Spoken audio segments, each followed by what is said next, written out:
Vamos a continuar con nuestro estudio dermatológico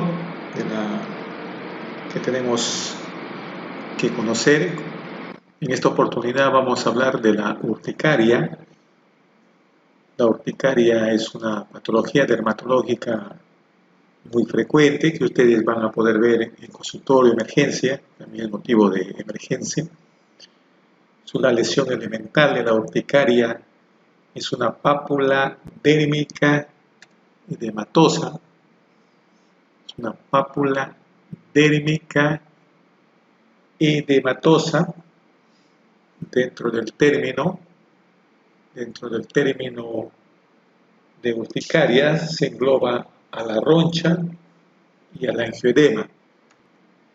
La roncha y el angioedema son dos procesos relacionados entre sí, de tipo inflamatorio y con tendencia a la resolución, que son motivo de frecuente consulta en emergencia, en el consultorio, en la atención primaria, y va a afectar la calidad de vida del paciente. La roncha y el angioedema son gradientes de una misma enfermedad que van a compartir la misma patogenia y cuyas características distintivas están regidas por la altura de la piel. Dermis alta, dermis y dermis baja, hipodermis, donde se produce la extravasación del plasma. Entonces el angioedema está más relacionado con la dermis baja y la hipodermis. O sea que son distintos aspectos clínicos patológicos de la urticaria. Vean ustedes las lesiones elementales, pápulas dérmicas, edematosas, color rojos, que ceden a la vitropresión, localizando en placas, zonas extensas. Puede estar localizado en cualquier parte de la superficie corporal. Placas rojas edematosas, elevadas, bien circunscritas, afectan a la porción superficial acá de la dermis, como hemos dicho, la roncha. Se puede decir también que la lesión elemental de la urticaria es el ABO, que es esa pápula dérmica edematosa. El prurito es de intensidad variable. Pueden las lesiones conglomerarse, agruparse. En la mayoría de los pacientes cede espontáneamente en menos de 14 días. Puede persistir un poco porcentaje en meses, incluso años. Para hacer diagnóstico diferencial de una vasculitis, habíamos dicho la vez pasada en clase que haciendo la vitropresión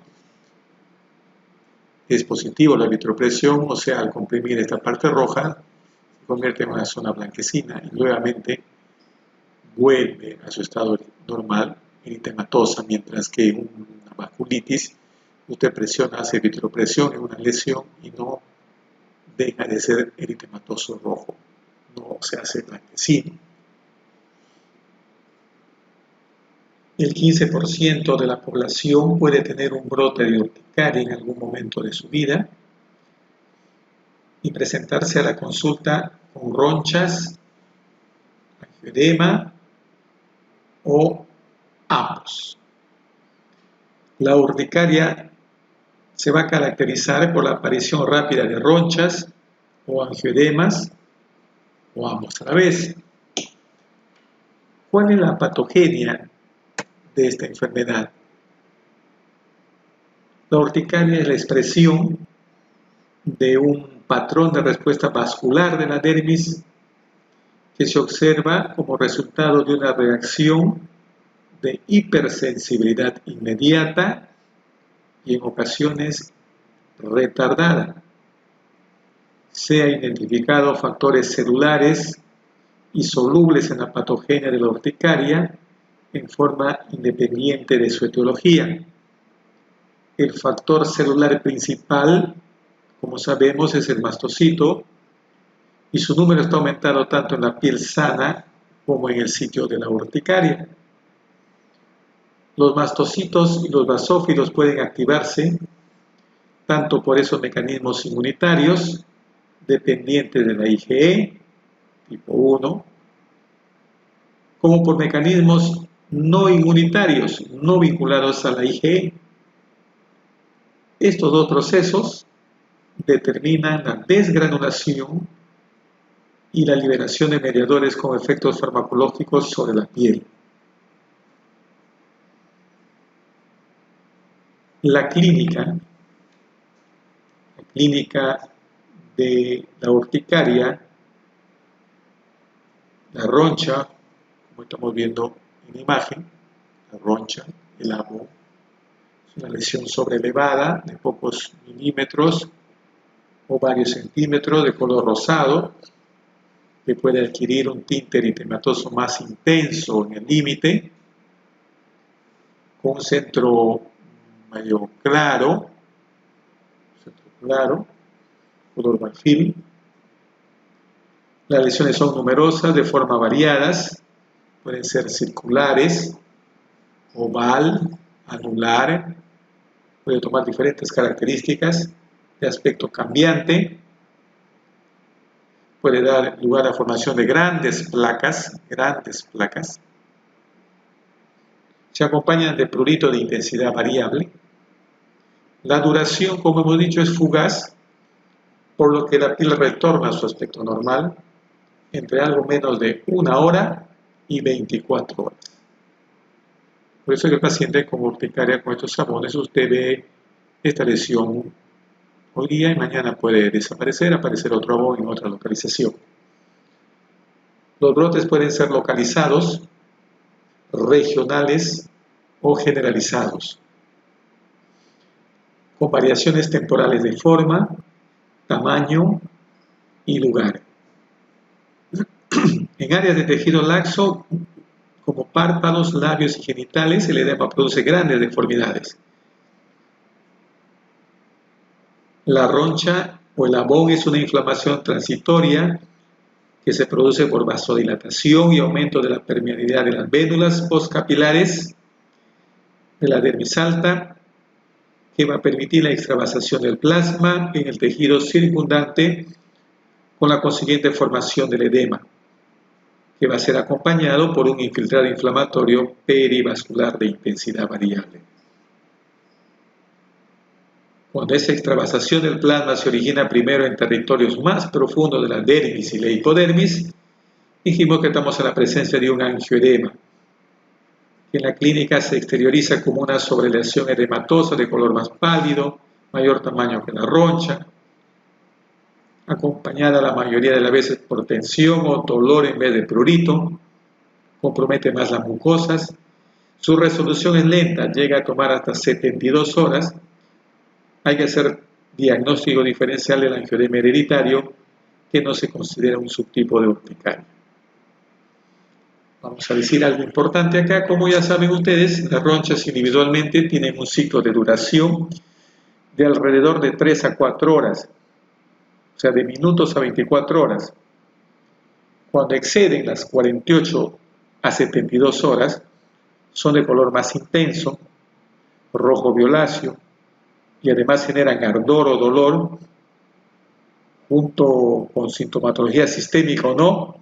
Como dijimos, debe pensarse una urticaria vasculitis, que es una reacción tipo 3, que simula una urticaria común y a menudo se asocia con enfermedades sistémicas, como por ejemplo el lupus eritematoso sistémico, el de Sjögren, hepatitis B y C. La biopsia realizada en lesiones recientes va a mostrar una vasculitis leucocitoplástica, que es el tipo de examen que hay que hacer en estos casos cuando una roncha o abón persiste de 48 a 72 horas. Para que ustedes sepan o van a escuchar por ahí el término anafilaxia. La anafilaxia es un síndrome agudo que puede ser fatal, caracterizado por manifestaciones clínicas sistémicas: piel, aparato respiratorio, gastrointestinal, genital y cardíaco y sistema nervioso, que se presente una persona previamente sensibilizada frente a una nueva exposición al mismo alergeno. La liberación rápida de gran cantidad de mediadores que llevan a la desgranulación de mastocitos y basófilos pueden deberse a mecanismos inmunes relacionados a la IgE o no, como habíamos visto, o no inmunes. Las manifestaciones cutáneas comprenden el eritema difuso, prurito generalizado y urticarias, ronchas y angioedema. Vamos a clasificar a la urticaria según su duración, su frecuencia y causas desencadenantes. La urticaria, vamos a decir que es aguda cuando la duración de los brotes es menor que 6 semanas y crónica cuando es mayor. Todas las urticarias son agudas al inicio.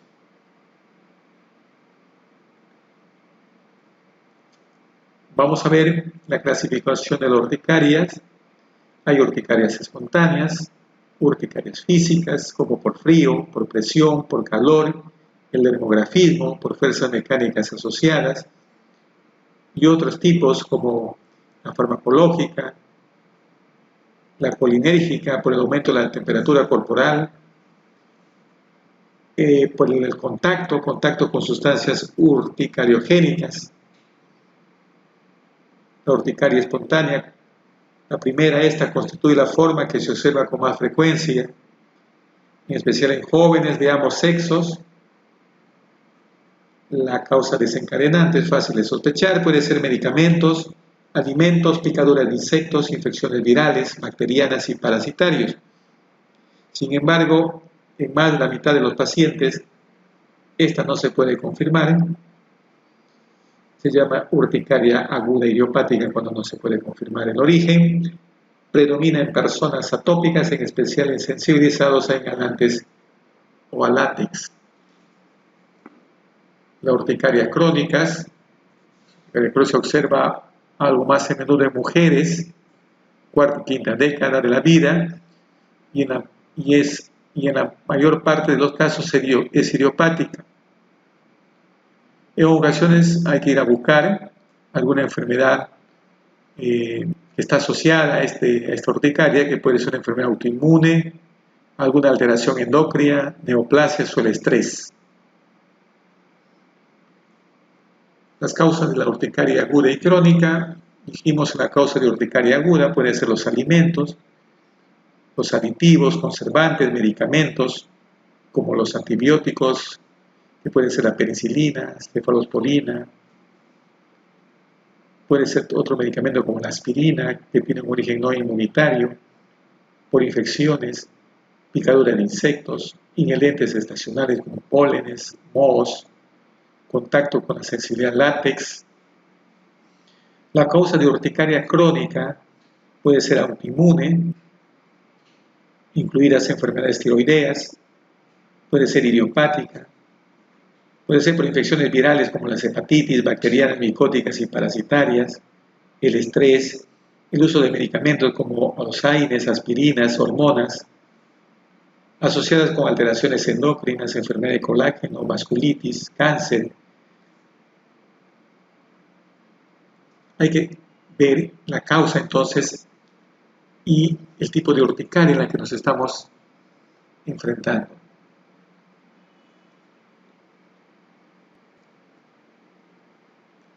La urticaria afecta a todas las edades. Vamos a encontrar en niños, en adolescentes, en personas mayores. Es una patología que también al paciente le lleva a la emergencia, lleva rápidamente a consultar o a automedicarse muchas veces de forma inadecuada. Pacientes recurren muchas veces a corticoides, vía sistémica por mucho tiempo, no logrando a veces ceder esta urticaria y por la que tienen efectos colaterales de esa medicación con corticoides, llegando muchas veces al consultorio pacientes con fase de Cushing, porque han tomado corticoides de forma indiscriminada, ellos mismos son medicados a veces por personas que no tienen conocimiento. Su evolución depende de la causa. Por lo general, los brotes van a continuar hasta que se eliminen los factores desencadenantes. El paciente puede volver a recurrir en el mismo proceso. Otras veces el cuadro no se puede predecir. Hay curaciones espontáneas o llegan a persistir por mucho tiempo sin detectar la causa. Hay que tener cuidado que la urticaria puede progresar a una anafilaxia. Tener mucho cuidado esto en los pacientes. El diagnóstico diferencial, entre las entidades más comunes podemos hacer diagnóstico diferencial con el eritema multiforme, dermatitis herpetiforme, prurigo, vasculitis, erisipela, eritema tóxico por infecciones o fármacos, mácula fija medicamentosa y otros más. Entonces, ¿qué tengo que hacer con un paciente que me viene con urticaria? Primeramente, ustedes tienen que hacer una anamnesis detallada con el fin de descubrir las probables causas desencadenantes. Hay que ver sobre el tiempo de inicio de la urticaria, las épocas de brote, frecuencia, duración de las lesiones, si es horas o días, qué síntomas acompañan y los posibles motivos de exacerbaciones. Hay que buscar antecedentes familiares, personales de urticaria y atopía. El examen físico, hay que ver el tipo, el tamaño, distribución de las ronchas, si se acompaña o no de angioedema. Los estudios complementarios se dirigirán de acuerdo con el interrogatorio. Pueden pedir un hemograma, donde van a encontrar eosinofilia orientada hacia trastornos alérgicos, para parasitosis. Aumento del glóbulo blanco sugieren la presencia de focos sépticos o de una leucosis. Hay que ver también la eritrosedimentación si es elevada.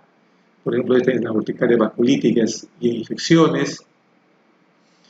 También hay que solicitar proteína C reactiva, examen parasitológico de materia fecal, determinación de IgE sérica, y si sospechamos alguna enfermedad sistémica como lupus o una urticaria vasculítica o una enfermedad endocrina, hay que investigar siempre infecciones virales por Helicobacter pylori con bacterias como ella, como también otra bacteria como el estafilococo, estreptococos, tumores internos. Hay que hacer muchas veces biopsia para descartar, como decíamos, si estamos frente a una urticaria vasculítica que clínicamente puedo hacerlo y saberlo si es que ese abono cede a la vitropresión.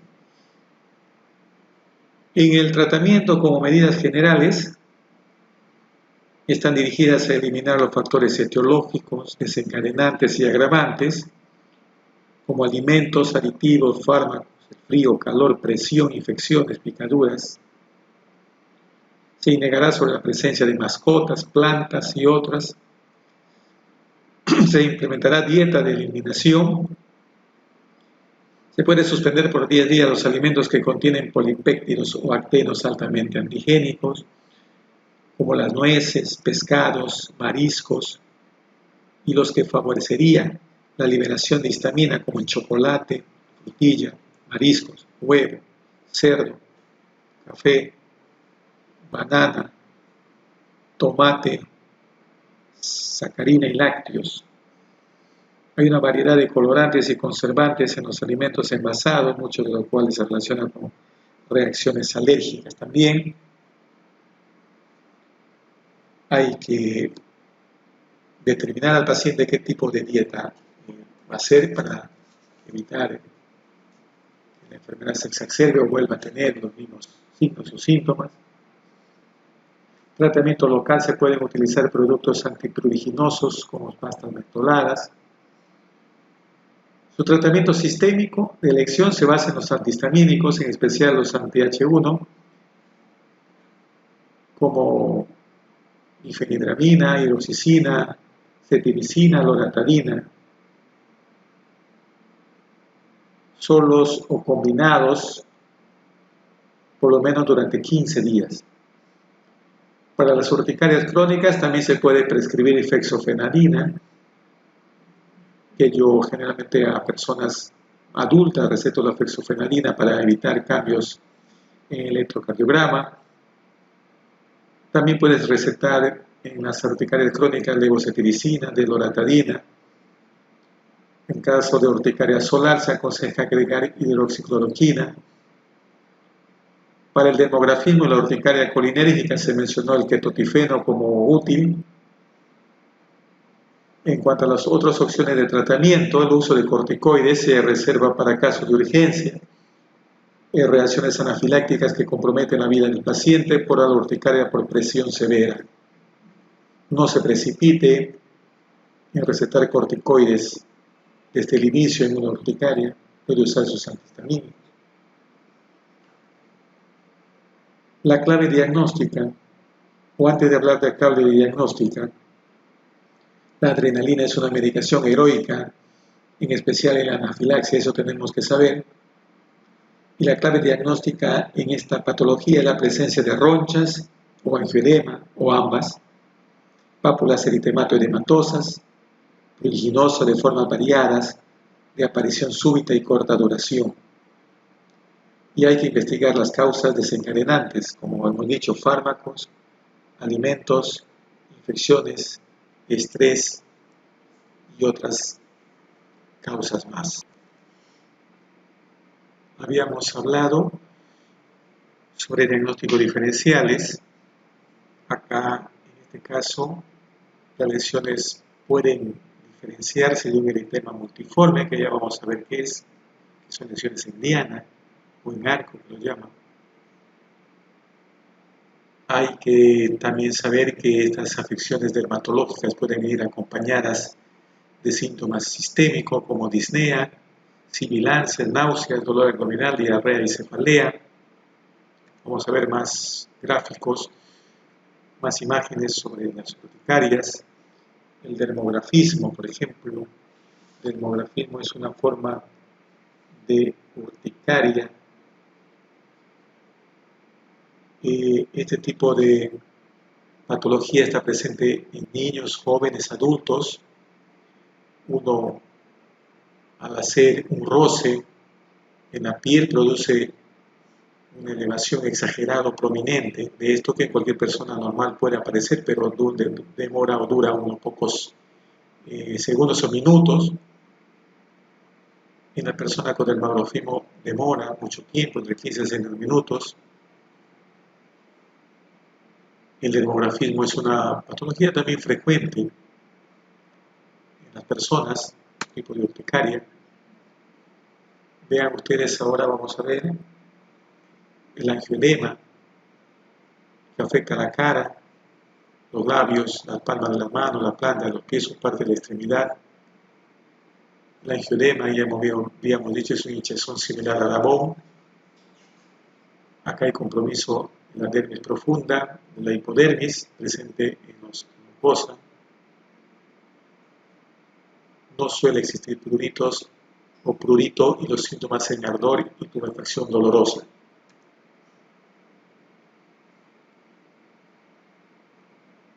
Acá están las placas urticariales confluentes que cubren amplias zonas.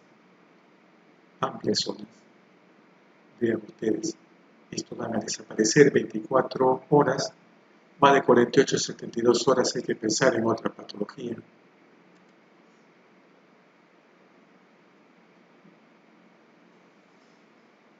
Y hay algunas patologías como la mastocitosis, que también podemos comprobar en pacientes que tienen un prurito intenso. Son pápulas pigmentadas. La aplicación de la presión en una lesión produce un abón redondeado por eritema intenso, signo de Dariel, presente en la mastocitosis. La reacción ocurre en cuestión de minutos. Urticaria pigmentosa en los niños. Esto podemos ver en niños con episodios de prurito intenso, tenemos que conocer todos estos tipos de patologías o de presentaciones de una urticaria. De los trastornos pigmentarios, de uno de ellos lo más importante, digamos, desde el punto de vista clínico y más que consume el paciente, también por su implicancia en la calidad de vida de estas personas que padecen, es el vitiligo. Dentro de los trastornos pigmentarios tenemos que saber que las máculas o manchas son modificaciones, como ya sabemos, del color de la piel, sin relieve ni variación de consistencia. Se deben sobre todo a alteraciones vasculohemáticas o a trastornos de la pigmentación cutánea. Las alteraciones vasculohemáticas comprenden una isquemia, eritemas, púrpuras y malformaciones vasculares como un angioma plano. Los trastornos de la pigmentación o discromías pueden deberse a pigmentos endógenos, melanina, bilirrubina, o exógenos como introducción de colorantes artificiales como los tatuajes. Las alteraciones de la pigmentación melánica pueden determinar lesiones por disminución o ausencia, hipomelanosis o hipocromía y acromía, en el caso que va a englobar al vitiligo, y por incremento de pigmentos, hipermelanosis. Vamos a ver o vamos a tratar sobre el vitiligo y luego sobre otros tipos de patologías pigmentarias o discrómicas. El vitiligo es una enfermedad autoinmune caracterizada por máculas acrómicas,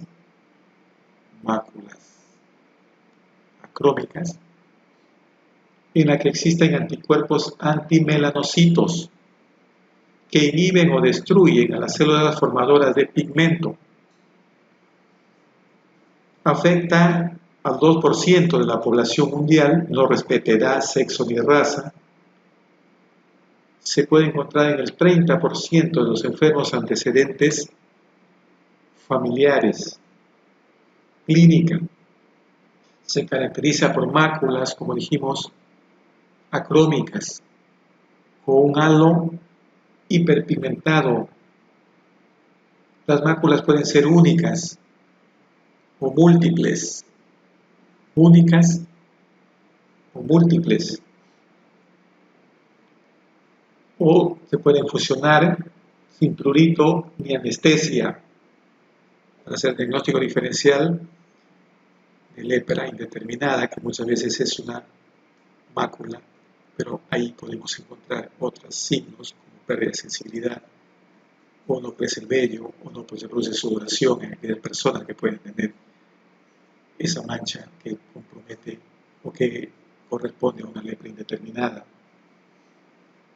Se habla de un gatillo o disparador, como toda enfermedad autoinmunitaria, que en el vitiligo, como en la mayoría de los casos, es desconocido, que se atribuye a crisis familiares, muerte de un ser querido, traumatismo físico, quemaduras solares, etc. Miren ustedes, el vitiligo puede estar presente en los genitales, no es una enfermedad de transmisión sexual, no es hongos, no es una micosis superficial, es un vitiligo. Puede estar presente en las axilas y el área anal, que pueden ser las primeras o las únicas zonas afectadas. Dorso de la mano, cuando el vitiligo está presente sobre todo en el dorso de las manos, en los dedos, la parte distales del cuerpo, su tratamiento es más frecuente, es muy resistente a todas las formas de tratamiento.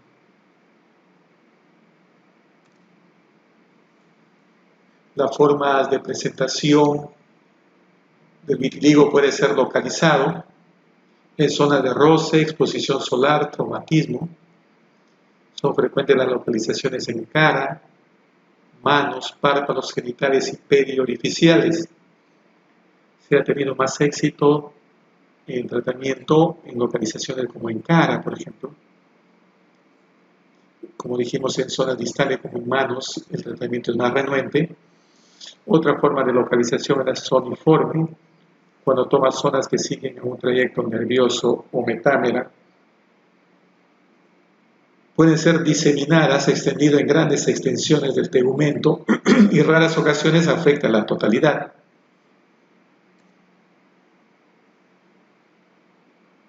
La pérdida de pigmento, pueden ustedes, puede ser parcial, completa.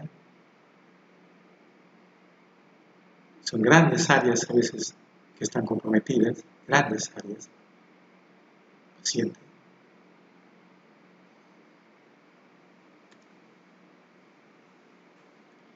Existe tres patogenias para decir, o tres teorías para decir la patogenia del vitiligo. La primera, la traumática, que se debe a la autodestrucción o inhibición de los melanocitos. La segunda, la neurológica, producida por la liberación de un mediador tóxico neuroquímico contra los melanocitos.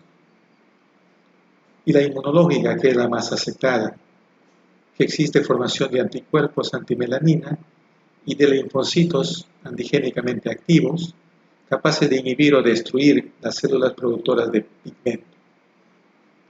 Esta teoría se apoya en la asociación del vitiligo con otras enfermedades autoinmunes, como por ejemplo anemia hemolítica, está asociada en un 10%, la enfermedad de Addison en un 2%, la diabetes mellitus en un 10%, patología tiroidea 30 a 40%, que es en más porcentaje que se da en estos pacientes.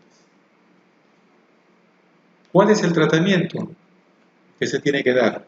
Generalmente, como le dije, yo he visto niños con vitiligo en la cara que han tenido un buen resultado. He usado calcipotriol, he usado tacrolimus, he usado más tacrolimus mezclado con hidrocortisona, es decir, en la mañana daba hidrocortisona o mometasona y en la noche el tacrolimus. En la cara he visto buenos resultados, en el cuerpo regular y resultado, con las zonas distales muy pocas. En el tratamiento se debe investigar exhaustivamente si hay alguna patología asociada, fundamentalmente la tiroidea.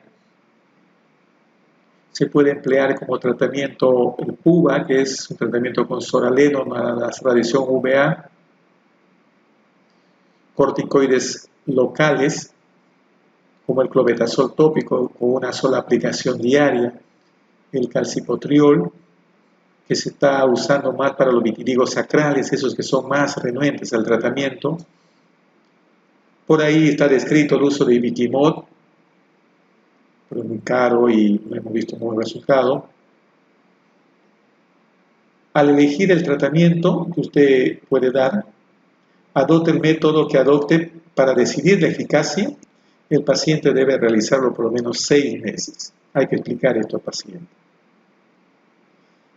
Cuando el vitiligo ocupa más del 70% de la superficie corporal, es conveniente despigmentarlo y para ello se usa el monobencil éter de hidroquinona en forma tópica, la que actúa provocando toxicidad en los melanocitos.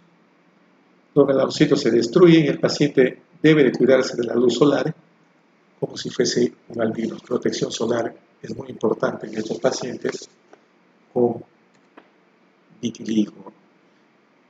Luego hay despigmentación de tipo de hipomelanosis gutata idiopática. Se da en personas que han sufrido daño actínico, daño solar, que han estado expuestos mucho tiempo al sol, 30 a 40 años de edad, 50 a 60, pacientes ya tienen estas máculas acrómicas o hipocrómicas en los miembros superiores o en zonas de miembros inferiores. Se llama hipomelanosis gutata idiopática. También hay hiperplasia reactiva de los melanocitos, causa una pigmentación persistente en forma de léntigos, todo ello después de una quemadura del sol. La queratosis seborreica y la melanoma tienen un aspecto similar a una lesión que se debe examinar cuidadosamente cuando son zonas hiperpigmentadas en la cara, sobre todo por daño actínico. Hay que hacer un diagnóstico diferencial acá exhaustivos. Entre las hiperpigmentaciones podemos hablar de la efélides o pecas, que son máculas acastañadas, hereditarias, aparecen en lugares expuestos al sol durante los primeros años de vida. En las pecas los melanocitos son menos numerosos, aunque hiperfuncionantes. También vamos a encontrar hiperpigmentaciones como manchas café con leche en algunos pacientes que tienen, por ejemplo, neurofibromatosis de von Recklinghausen. Pacientes tienen estas manchas como café con leche en todo su superficie corporal. Luego también vemos hiperpigmentaciones en la pellagra crónica, en la deficiencia de la vitamina B12, en amiloidosis cutáneas, en conectivopatías, endocrinopatías, infecciones por VIH. El eritema fijo pigmentario, que es una hiperpigmentación negruzca, representa el prototipo de farmacodermias pigmentarias. Hay que tener cuidado acá y preguntar al paciente si no ha estado tomando antibióticos, sulfas, analgésicos. Esto recidiva siempre en los mismos lugares. Pueden aparecer en cualquier parte de los tegumentos, aunque tiene predilección por nalgas, genitales masculinos y cuello. Otra hiperpigmentación, el melasma, denominado cloasma, consiste en una hiperpigmentación asintomática de localización facial, muy común en las mujeres, que puede deberse a factores endocrinos, factores tomando medicamentos, factores hormonales. Podemos encontrar también la dermatitis de los prados, personas que toman el sol recostados sobre la hierba húmeda, que son fotosensibilizantes, algunas sustancias en donde están acostadas, en las plantas, pastos, y otras personas después de una dermatitis irritativa leve se hiperpigmentan. Los léntigos pueden entrar en los labios, aparecen en el borde bervellón del labio inferior, producto a veces del sol. Léntigo solar aparece en la cara, los brazos, el dorso de la mano. Por eso es muy importante saber y recomendar al paciente protección solar, puesto aparecen en esas zonas expuestas al sol. Vean ustedes los léntigos, que pueden convertirse en léntigos malignos. Se debe hacer una biopsia de cualquier léntigo que desarrolle un borde irregular. Cuando usted ve un aumento localizado de la pigmentación, el grosor, hay que hacer diagnóstico diferencial con melanomas. La pigmentación de otro tipo por signo de inflamación, que vean ustedes en la parte frontal de este paciente. Vean ustedes la hiperpigmentación en las eminencias malares, el labio superior, el mentón. Vamos a hablar sobre enfermedades ampollares. En primer lugar, el pénfigo. El pénfigo, el término pénfigo proviene del griego, que significa ampolla. Son dermatosis monomorfas, agudas o crónicas, de pronóstico grave y etiología autoinmune. ¿Cuál es la etiopatogenia de esta enfermedad? Son enfermedades ampollares de etiología autoinmune, caracterizada por la formación de ampollas intraepidérmicas causada por desmólisis o acantólisis. Habíamos dicho que las células están unidas por desmosomas, ahí están presentes desmogleínas, están presentes elementos en las que estas lesiones se van a producir por acción de anticuerpos dirigidos contra antígenos específicos que están localizados en la superficie del queratinocito. Se produce la ruptura de los dermosomas de la unión celular y da origen a la ampolla. Se producen anticuerpos IgG principalmente y pueden fijar el complemento. Estos anticuerpos están dirigidos contra la desmoglobina 3. Las formas clínicas, vamos a encontrar el pénfigo vulgar y vegetante, que se le denomina pénfigos profundos. La desmoglobina ahí afectada es la 3. Tenemos los pénfigos superficiales, como el pénfigo foliáceo y el pénfigo seborreico. Y el pénfigo paraneoplásico lo podemos considerar como un pénfigo también profundo. Entonces, repasando la clasificación histológica, pénfigos superficiales tenemos el foliáceo y el seborreico, profundos tenemos el vulgar, el vegetante y el paraneoplásico. Para su diagnóstico se basa en un trípode: la clínica, la histopatología y la inmunofluorescencia. La inmunofluorescencia va a permitir detectar la presencia de anticuerpos IgG y C3 o complemento 3. Se puede realizar inmunofluorescencia directa o indirecta. La directa se identifica como IgG en zona intercelular en biopsia cutánea del paciente y se va a observar como una red de pesca o panal de abejas.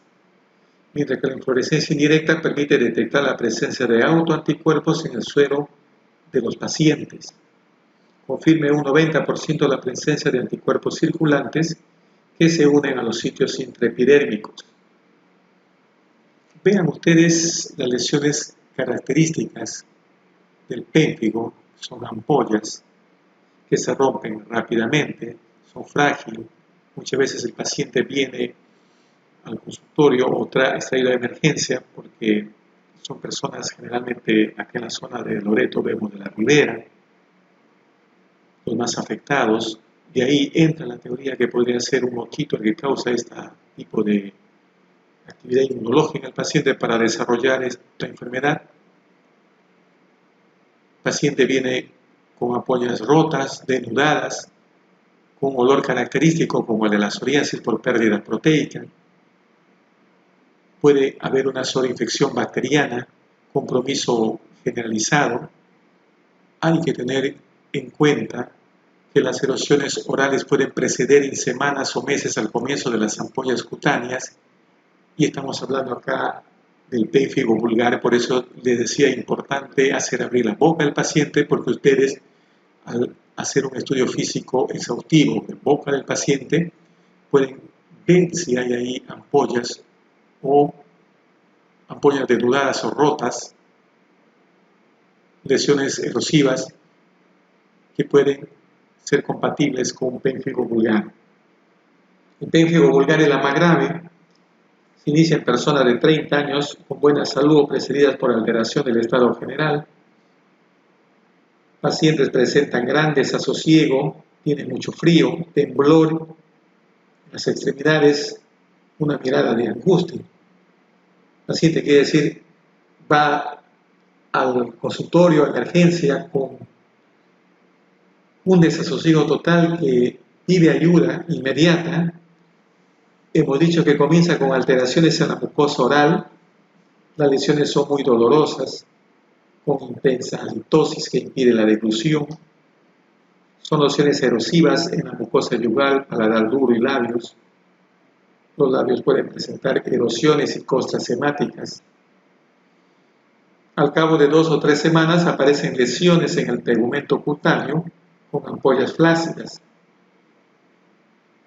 La enfermedad se caracteriza por monomorfismo lesional. ¿Qué significa eso? Ampollas con pseudo polimorfismo lesional por la evolución natural de la lesión primaria. La ampolla se rompe y aparecen áreas denudadas, luego costras y por último máculas residuales hiperpigmentadas. no dejan cicatriz. Existe un signo que tienen que saber que corrobora la cantólisis o desmólisis, que constituye en provocar con un dedo un movimiento tangencial sobre la piel sana y buscando un plano de apoyo óseo. De esta manera se produce un despegamiento de la capa córnea. Este signo se denomina signo de Nikolsky, característico del pénfigo o del pénfigo que vamos a ver. ¿Cuál es el tratamiento o cuál es el laboratorio? ¿Qué puedo encontrar yo? Puedo pedir un laboratorio al paciente. No se olvide que el paciente tiene que ser internado. Es un paciente inmunodeprimido. Hay que cuidar de que no esté cerca a pacientes con focos infecciosos. Cuidar al paciente, abrigarlo porque hay una pérdida de proteínas. Puede tener un desbalance electrolítico. En el laboratorio podemos encontrar leucocitosis, eosinofilia, hipoproteinemia, hipoalbuminemia, ionograma plasmático y urinario alterados, anemia, aumento de la BSG. En el tratamiento hay que internarlo, como les dije, hay que hidratarlo, hay que hacer una dieta hiperproteica, muchas veces transfusión de plasma, terapia tópica a base de corticoides tópicos, corticoides sistémicos. Se puede usar 1, 2, 3, 4, 5 miligramos por kilogramo día de betametilprednisona. Cuando el brote está controlado, cuando existe Nikolsky negativo, cuando el brote ya está controlado, se mantiene la dosis 2 semanas en dosis única, administrada a las 8 de la mañana, luego se reduce a la mitad y a las 2 semanas a la mitad y así sucesivamente hasta llegar a 40 miligramos. Se reduce entre 5 a 10 miligramos cada 3 o 4 semanas, manteniéndose una dosis baja. Al llegar a la mínima dosis en que la enfermedad está controlada, se le mantiene de por vida. Si el paciente suspende el tratamiento, vuelve a producirse el título de autoanticuerpos circulantes y reaparece la enfermedad. Se puede usar también la azatioprina, un inmunosupresor, que se utiliza como ahorrador de corticoides para evitar que el paciente llegue a un Cushing rápidamente. Se puede usar la azatropina en 50 miligramos 3 veces al día y ir dándole también su corticoide, pero esta ir bajando hasta encontrar una dosis mínima. Vamos a hablar también sobre el pénfigo foliáceo. El pénfigo foliáceo, la única diferencia es que no está presente en la mucosa oral. Su tratamiento también el pénfigo foliáceo, digamos, es en menos cantidad de corticoides. Puede usar 1 o 2 miligramos por kilogramo peso día. Pacientes recuperan más rápido, no hay comorbilidades. Paciente tiene una enfermedad superficial y menos grave. Las lesiones ampollares se encuentran en las primeras etapas de la enfermedad. Luego se observan escamas, costras, se localiza en cuero cabelludo, cara, parte superior del tórax, espalda, tiene signo de Nikolsky positivo, puede cursar con comezón o prurito y ardor. En esta forma de pénfigo, repito, no son frecuentes las lesiones bucales. Vean ustedes el pénfigo, como se rompe una ampolla, o se rompe la ampolla y la forma en que nosotros vemos la lesión. Luego, antes de hablar de pénfigoide, quiero hablar sobre pénfigo paraneoplásico, que es una forma de pénfigo descrito por Anal. Es un dermatólogo que describió esta patología. Clínicamente presenta lesiones de pénfigo asociadas a neoplasias en 100% de los casos.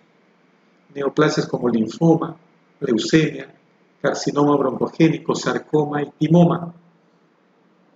El hallazgo clínico más constante es la presencia de una estomatitis intratable, que principalmente es el primer signo de la enfermedad y que a pesar del tratamiento tiende a persistir.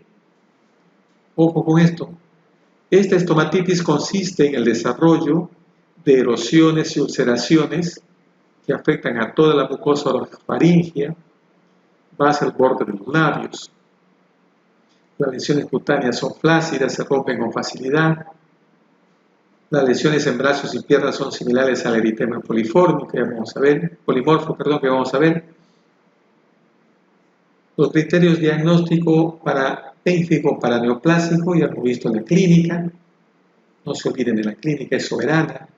Acá hay un polimorfismo lesional con presencia de ulceraciones mucosas y ampollas en el contexto de una neoplasia oculta o confirmada. Hacer una histología, una biopsia, hacer inmunofluorescencia directa y una inmunofluorescencia indirecta para llegar al diagnóstico. Como dijimos, las neoplasias asociadas en mayor porcentaje es el linfoma no Hodgkin en un 42%, leucemia linfática crónica en un 29%, tumor de Castleman en un 10%. Todas las formas de pénfigo se tratan con corticoides. Las dosis en los pénfigos superficiales es baja, 40 a 80 miligramos de betametilprednisona, a diferencia del pénfigo vulgar. Hay que tener algunas consideraciones con el tratamiento del pénfigo. Hay que tener cuidado con los efectos secundarios de la corticoterapia sistémica. Puede haber por ella complicaciones cardiovasculares y renales, complicaciones musculoesqueléticas, complicaciones endocrinas como la diabetes mellitus, hiperlipidemia, obesidad, complicaciones gastrointestinales, complicaciones oftalmológicas como glaucoma, catarata subcapsular posterior, ceguera. Tener cuidado con el sistema nervioso, efectos secundarios de una hiperexcitación o una psicosis esteroidea. El pénfigoide que ustedes ven acá comienza en áreas localizadas del eritema, pero el pénfigoide son ampollas que no se rompen. Ustedes lo van a ver 24 o 48 horas presentes acá en el paciente. La erupción es generalizada con frecuencia. Vean ustedes como ampollas hemorrágicas afectan las palmas de las manos, plantas de los pies.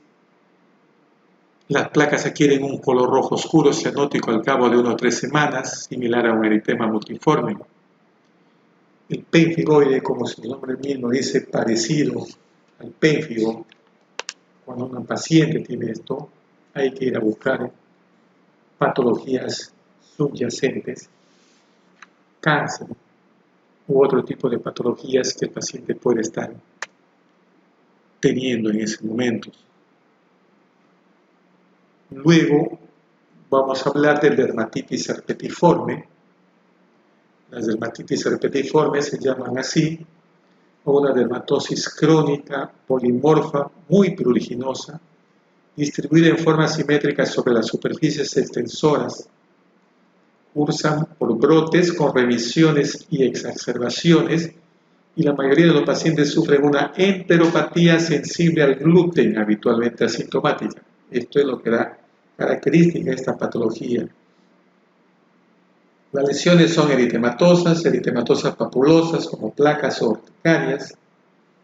Sobre la base urticariana surgen las pequeñas ampollas que se agrupan a ramillete asemejando el herpes.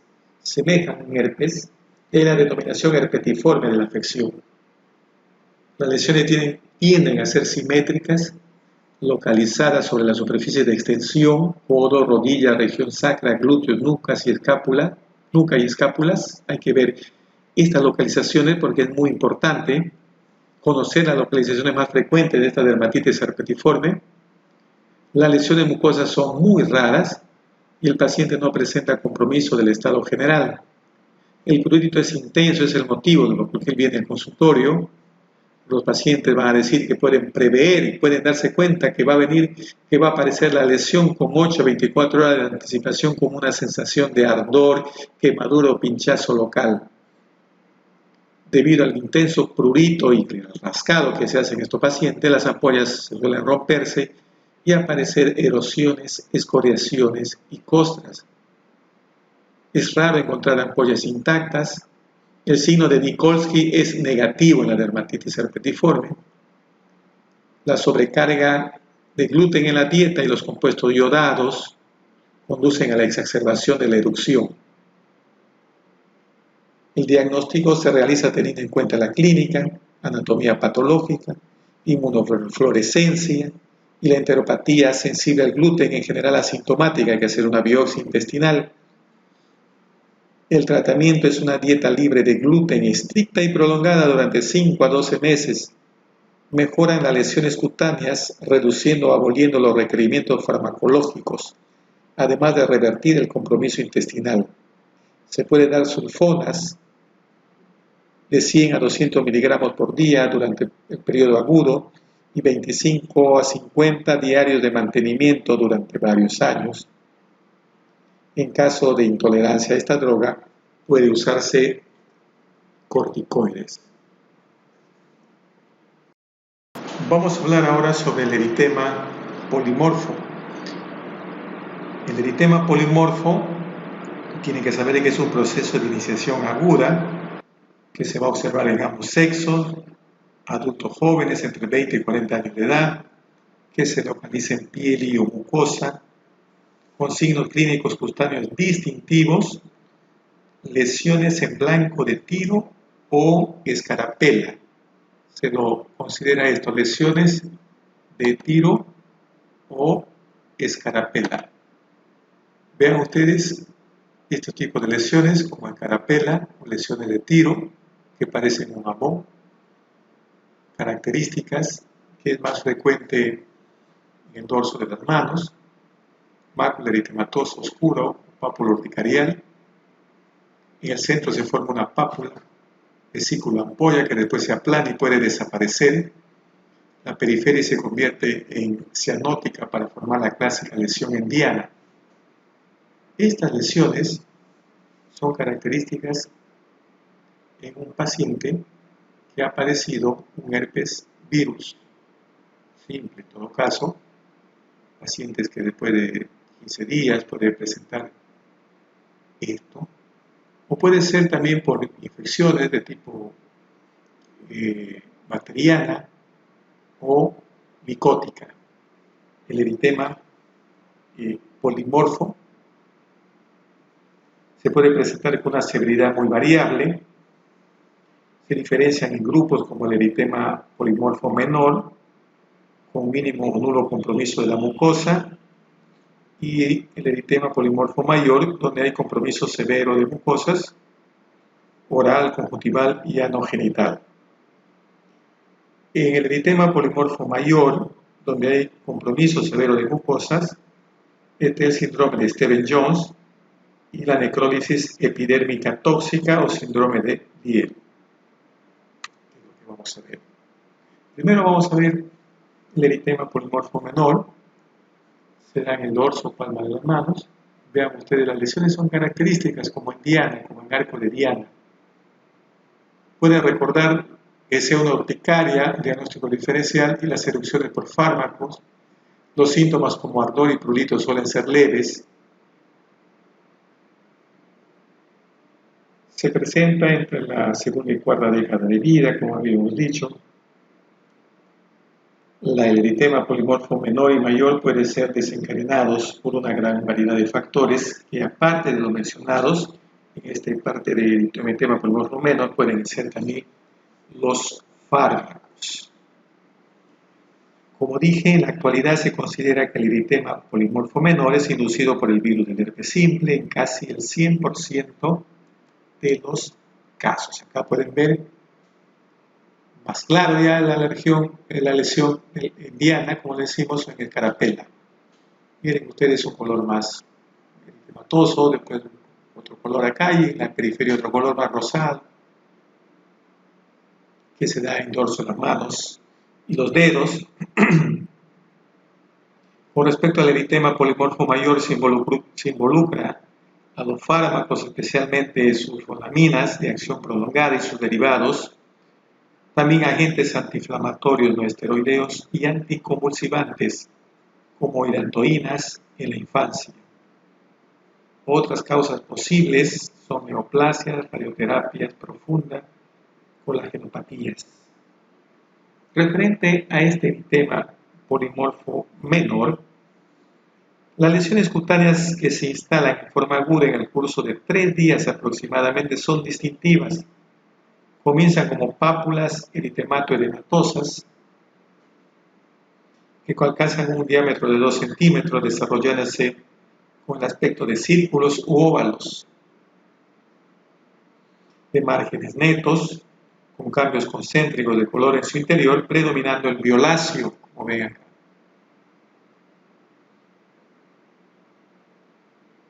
Con la evolución de la lesión, el centro se puede deprimir o se deprime y se vuelve blanquecino o grisáceo, apareciendo en algunos casos un punto purpúrico central. Al examinar toda la lesión con sus círculos concéntricos, en diferentes colores, recordamos el aspecto denominado en escarapela, diana o blanco de tiro, con el que se le identifica las lesiones cutáneas del eritema polimorfo. El proceso se localiza simétricamente en el dorso de las manos, pliegues interdigitales, y a veces en las palmas de las manos, extendiéndose a la superficie de extensión de las extremidades, antebrazo, codo, rodillas. Rara vez afecta cara y tronco. Las lesiones persisten en el mismo lugar 1 o 2 semanas para luego remitir dejando máculas hiperpigmentadas. La erupción por lo general es asintomática, el compromiso mucoso es infrecuente, leve, existe escasa repercusión generalizada. En el eritema polimorfo mayor podemos dividirlo en 2 grupos de síndromes. Síndrome de Stevens-Johnson y la necrólisis epidérmica tóxica o síndrome de Diel. El síndrome de Stevens-Johnson comienza en el 50% de los casos con un cuadro prodrómico inespecífico, con fiebre, rinitis, dolor torácico, vómitos, diarreas. El paciente puede presentar también artralgias y mialgias. La enfermedad se instala en forma brusca con grados variables de compromiso visceral y sistémico. Las lesiones cutáneas presentan un aspecto clínico similar en blanco de tiro a las del eritema polimorfo menor, pero son más grandes y se extienden a la gran parte de la superficie cutánea afectando tronco y cara y se asocian con una mayor tendencia a la necrosis. Las lesiones cutáneas coinciden o suceden a la aparición explosiva de lesiones mucosas. Estas pasan por diversos estadios de mácula, ampolla, erosión, costra, lesiones pseudomembranosas. Las ampollas pueden ser cerosas o hemorrágicas y al curar no dejar cicatriz. Las superficies mucosas más afectadas son la oral, conjuntival y genital. Las lesiones bucales son muy dolorosas son, pudiéndose extenderse hasta faringe, producir disfagia, rinitis a veces purulentas también puede presentar este paciente, epistasis, los labios con costras hemorrágicas y necróticas, que son fundamentales para el diagnóstico de presunción. Las lesiones oculares son bilaterales, pudiéndose presentar una conjuntivitis catarral, iritis, iridociclitis, conjuntivitis purulenta. En la mucosa genital puede encontrarse erosiones o ampollas muy dolorosas. Erosiones anales son menos frecuentes. Las alteraciones generales de estos pacientes son muy severas y se asocian a lesiones viscerales como neumonías, hemorragias intestinales, insuficiencia renal, convulsiones y en ocasiones la muerte. Son lesiones en diana, no solamente afecta la piel, sino las mucosas con un compromiso muy grande del paciente. Son pacientes que tienen que ser internados en UCI, considerarlo como un gran quemado. Pacientes con el síndrome de Stevens-Johnson, por ejemplo, acá tenemos secundaria la toma de un antiinflamatorio, el Celecoxib. El paciente presenta importante afectación de la mucosa de los labios, costras hemorrágicas y máculas purpúricas en el tronco. Los principales fármacos asociados al síndrome de Stevens-Jones y a la necrólisis epidémica tóxica. Hemos hablado ya del síndrome de Stevens-Jones.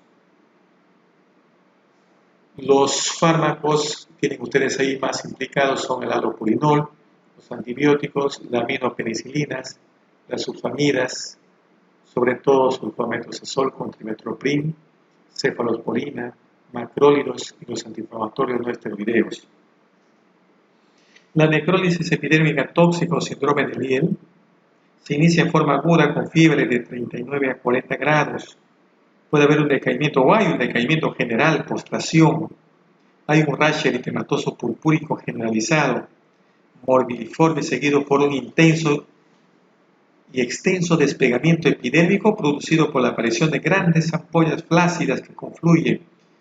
Al romperse confieren al enfermo aspecto de quemado. El signo de Nikolsky es positivo y existe dolor cutáneo en la palpación. Mucosas también de la cavidad oral y genital también están comprometidas.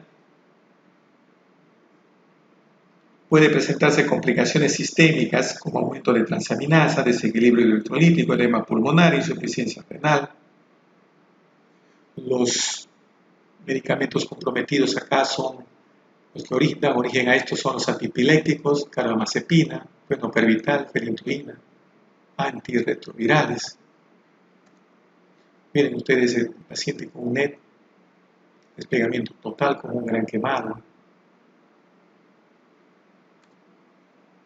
El signo de Nikolsky es positiva, desprendimiento a la presión ligera de la necrólisis epidérmica tóxica.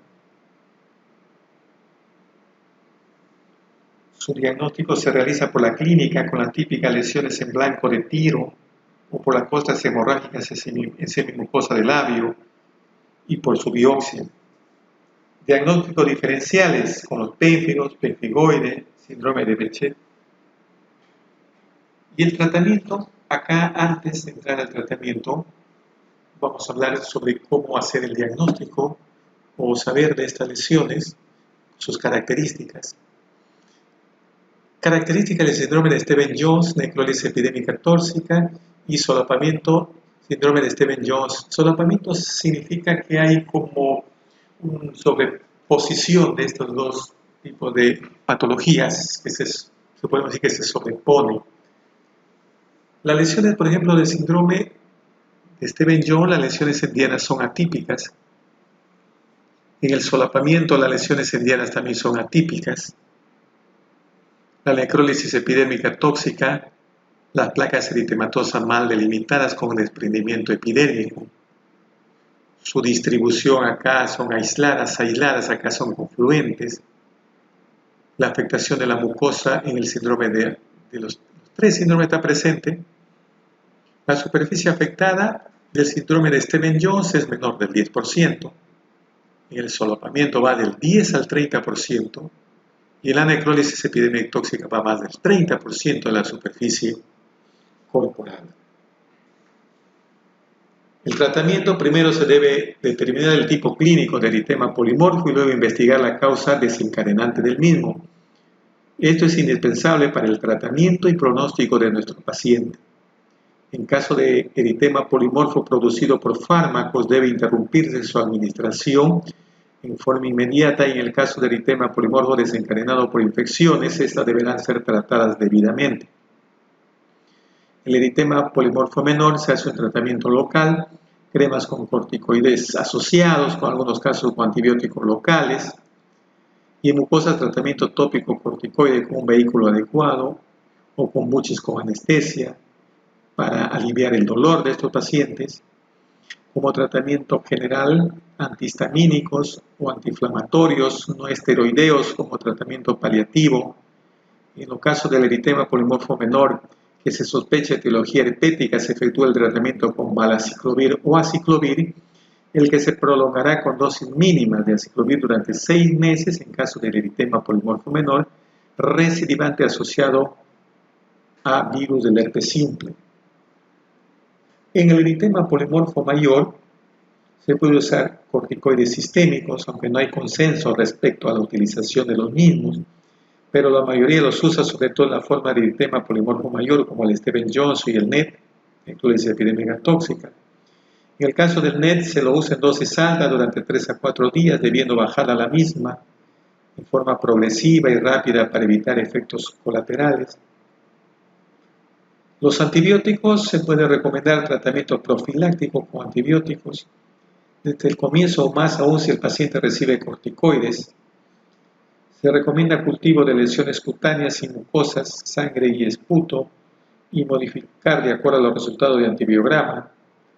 Hacer medidas generales, como por ejemplo cuidar el medio interno, equilibrio electrolítico, y tratar al paciente como un gran quemado. Tener en cuenta medidas preventivas oftalmológicas como lubricantes oculares, limpiezas conjuntivales, eliminación de adherencias recientes. En el eritema polimorfo mayor con compromisos viscerales y complicaciones, actuar junto con equipo interdisciplinario. El tratamiento es multidisciplinario. Su pronóstico y el curso y pronóstico de esta enfermedad: en el eritema polimorfo mayor, la tasa de mortalidad de los pacientes no tratados es un 5 a 15%, y en caso del NET puede elevarse en algunos casos al 50%. Necrólisis epidémica tóxica, vean ustedes, secundaria a la toma de un AINES o un diclofenac. Se observan máculas purpúricas con tendencia a formar ampollas y erosiones por todo el tronco y extremidades. El paciente falleció al cabo de 3 meses del ingreso a consecuencia de una sepsis bacteriana. Esto es lo que tenemos que hacer: retirar fármacos potencialmente implicados, ingresar al paciente en unidad dermatológica especializada o unidades de quemados, medidas generales, monitorización, correlación hidroelectrolítica, reposición calórica proteica, ropa estéril, antibióticos tópicos, cuidados oculares, higiene pulmonar, protección gástrica, tratamiento específico del síndrome de la necrosis epidémica tóxica con corticoterapia e inmunoglobulinas intravenosas.